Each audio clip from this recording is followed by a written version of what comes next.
एक गांव में किसान रहता था। एक बार उसे कहीं से बाज का एक अंडा मिला। उसने वह अंडा मुर्गी के अंडे के साथ रख दिया। मुर्गी उस अंडे को अन्य अंडों के साथ सेने लगी। कुछ दिनों में मुर्गी के अंडे से एक चूजा निकल आया और बाज के अंडे में से बाज का बच्चा चूजों के साथ पलने लगा। वह चूजों के साथ खाता पीता खेलता, इधर उधर फुदकता बड़ा होने लगा। चूजों के साथ रहते हुए उसे कभी एहसास ही नहीं हुआ कि वह चूजा नहीं बल्कि बाज है। वह खुद को चूजा ही समझता था और हर काम उन्हीं की तरह करता था। जब उड़ने की बारी आई तो अन्य चूजों की देखा देखी वह भी थोड़ी ही ऊंचाई तक उड़ा और फिर वापस जमीन पर आ गया। उसका भी ऊंचा उड़ने का मन करता, लेकिन जब वह सबको थोड़ी ही ऊंचाई तक उड़ता देखता तो वह भी उतनी ही ऊंचाई तक उड़ता। ज्यादा ऊंचा उड़ने की वह कोशिश ही नहीं करता था। एक दिन उसने ऊंचे आकाश में एक बाज को उड़ते हुए देखा। इतनी ऊंचाई पर उसने किसी पक्षी को पहली बार उड़ते हुए देखा था। उसे बड़ा अचरज हुआ। उसने चूजों से पूछा, वो कौन है भाई जो इतनी ऊंचाई पर उड़ रहा है?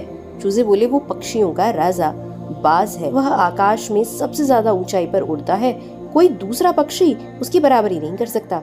यदि मैं भी उसके जैसा उड़ना चाहूँ तो? बाज ने पूछा।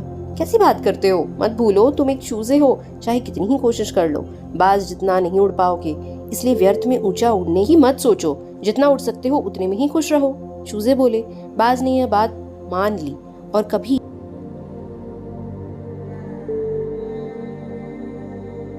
ऊंची उड़ान की कोशिश ही नहीं की। बाज होने के बावजूद वह पूरी जिंदगी मुर्गी की ऊंचा उड़ने की कोशिश ही नहीं की।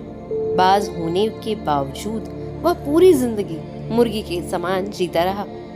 तो सीख सिर्फ इतनी सी है दोस्तों कि सोच और दृष्टिकोण का हमारे जीवन पर बहुत गहरा प्रभाव पड़ता है। हम सभी क्षमता और संभावनाओं से परिपूर्ण हैं। चाहे हम कैसी भी परिस्थिति में क्यों ना हो, हमें आवश्यकता है अपनी क्षमता पहचानने की और अपनी सोच तथा दृष्टिकोण को व्यापक बनाने की।